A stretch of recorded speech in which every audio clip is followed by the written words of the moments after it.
Hi guys, my name is Christine and I'm a dating, relationship and personal development coach. And today I'm talking about your romantic fantasy is messing with your head.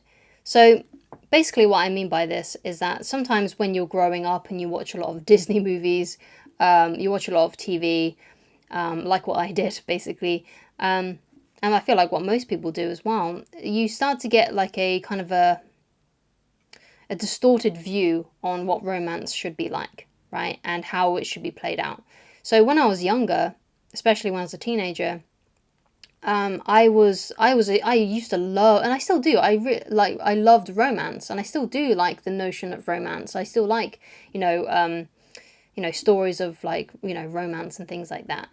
But unfortunately, it's not real, right? It's not basically how they display romance in movies and in TV shows is not the reality of how romance actually is, right?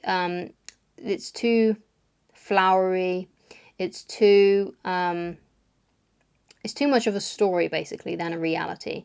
Life is a lot more random. Basically, life is a bit more complicated than the stories that we see growing up. Okay, so this sort of thing really does mess with people's heads because when they do go into the dating world, my view was, oh, I just need to tell the girl that I'm in love with her, and then and show her like a big declaration of love, and then we'll be together. That's my kind of like dumb reasoning when I was a teenager, and that's why it took me like loads of rejections to actually come to the conclusion that this method that I was using wasn't working. So when I liked a girl, I would tell them that I loved them. I would write them a love letter. I would give them a long declaration as to why I loved them so much. And I thought by using flowery language like what they do in the movies and TV, that would convince a woman to fall in love with me. But that's not how it works, okay? So there's a quote that I love to use by David D'Angelo, which is "Attraction isn't a choice." Please go and check out David D'Angelo. He's another dating coach and he talks about relationships really eloquently and well. So I highly recommend that you go and check out some of his videos. He is here on YouTube. He does have some videos on YouTube. And basically what that means is that if you make a declaration to a woman that you like, that doesn't necessarily mean that she's going to reciprocate, she's going to accept it. Okay? Because she can't help who she's attracted to. And giving her a logical reason as to why she should be with you is not going to ultimately make her fall in love with you. It has to be down to her. Because, there's a saying that I like, and that is, they don't care how much you like them. They only care about how much they like you.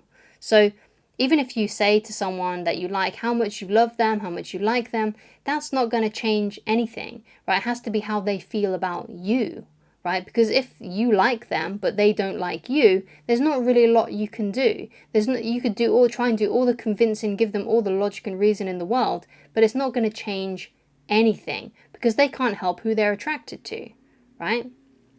So another thing as well that people get confused with is that when they start dating someone, they start looking at that person's potential. That's why you see women who get into relationships with men who they think they can change, right? It's like turning the beast into Prince Adam, Beauty and the Beast. He's going to go from a beast and then he's going to turn into a handsome prince and she can change him. She can make him see his wrong ways. That's why you see a lot of women doing that sort of thing, because they have this notion of, oh, I can just change him. I can mold him into who I want to be. And I think sometimes men have the same thing as well. They see a woman, how lovely she is, or they're looking about how they get hypnotized by her beauty and see how beautiful she is, and they're looking at the potential like, oh yeah, if she just changes these few things about herself, then she's going to be a really good match for me. She's going to be a really good wife. But this is all under the illusion of looking at someone's potential, right? And everyone has great potential to be good, great human beings. But what people will do is usually disappointing than what they can do. And I think that's a kind of an abbreviated quote by Tony Robbins. What I think the main quote is something like, what people can do is extraordinary, but what people will do is usually disappointing, right? So that's why you shouldn't look at someone's potential and how good they could be when you are dating them. And I made this mistake when I dated a woman for about 3 weeks, or maybe it was about 3 months. I can't remember exactly how long it was. But she was really pretty, I was enamored by the way that she looked, but she was also a compulsive liar, and I kind of overlooked that for a little while, thinking that, oh, maybe she will change. Maybe she'll change who she is. Maybe I'm just making a mistake here, because I really thought she was quite cute and I fancied her at the time, right? So that's a mistake that I made. And I also had that same kind of thing when I was in my first proper relationship with a woman, which lasted about just over a year, I think. And that, she periodically kept on cheating on me. And I thought, oh, well, maybe if I let her know how mad I am at her and angry I am at her, and that I'll forgive her, maybe then she will change. Maybe then she will stop doing this to me. But she didn't, and eventually I did end that relationship when I realized that this was just who this person was, and nothing was ever going to change, basically. And I was just going to keep on reliving the same situation over and over again.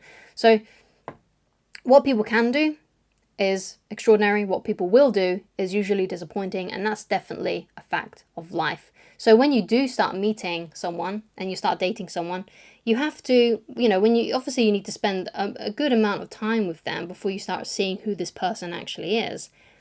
But when you do see their true colors, and you have to say to yourself, look, I've spent a lot of time with this person. I have to assume that whatever they're doing, how they're behaving, is how this person is always going to be. And that's something that I took with me when I started meeting and dating my wife. I had to assume that this was who she was going to be forever. Now, luckily, I met someone really great. So I can now assume that she's always going to be that way. Although, you never know what time will produce. But the thing is that I learned from those other relationships that, you have to assume that the person that you're with is how they're always going to be, right? So that's one of the truths about life when it comes to dating. You have to see who this person is, right? Don't look at their potential and what they can be, but see who they are right now. And more than likely, who they are right now is who they're always going to be. So if the person you're dating right now is disappointing, got some bad habits, perhaps they're lying to you, perhaps they've already cheated on you, perhaps they've done things to you, you have to assume that this is who they're going to be forever, because most people are not willing to change who they are, right? And that's another thing about life. You obviously you're watching like a self-help video, you're watching a video about relationship advice. So you, hopefully, I'm sure you are though, hopefully you are someone that is willing to change who they are, is open to growing and becoming a better person in whatever area that may be for you. But other people, and it's a lot more common for people to just always stay the way they are. Now, I've noticed this when I bump into old friends who I used to be friends with in my early 20s or when I was at school, and it's like, you haven't changed. You're still exactly the same person. You still have the same views. You still like doing the same things that we used to do when we were 16. Why haven't you grown up? Why haven't you changed? And it's just from that fact that most people don't change who they are. So that's why you always have to assume that this person is always going to be the way that they are, right? And that's one of the other things that you see in Disney movies and in TV. You see like this person has an old redemption arc. People have different stories, and they grow and they learn and they change who they are. But most people aren't like that. They stay who they've always been, and some of the ways are cemented when they're in their teenage years or when they're an early adult, and that's just who they stay for the rest of their lives. Right? So that's another thing that you need to consider, and to not romanticize the fact that someone could change who they are, because most likely they're not going to change who they are. So I have a video called How to Attract the Right Person. So that's basically I go into a good exercise where you can start figuring out what you want in a partner, right? So when you go out on a date, you've got a good list. Now, I'm not saying you bring this list with you, or if you do bring it with you, make sure it's hidden out of sight of the other person that you're on a date with.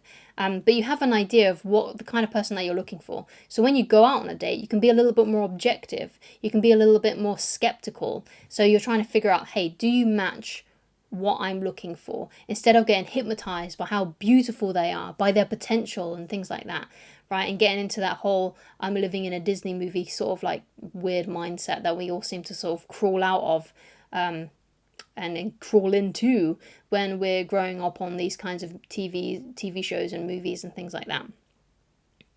So Thank you so much for watching. If you'd like to get in touch with me personally, then please go to www.christineloveridge.com, and I shall talk to you again very soon. Goodbye.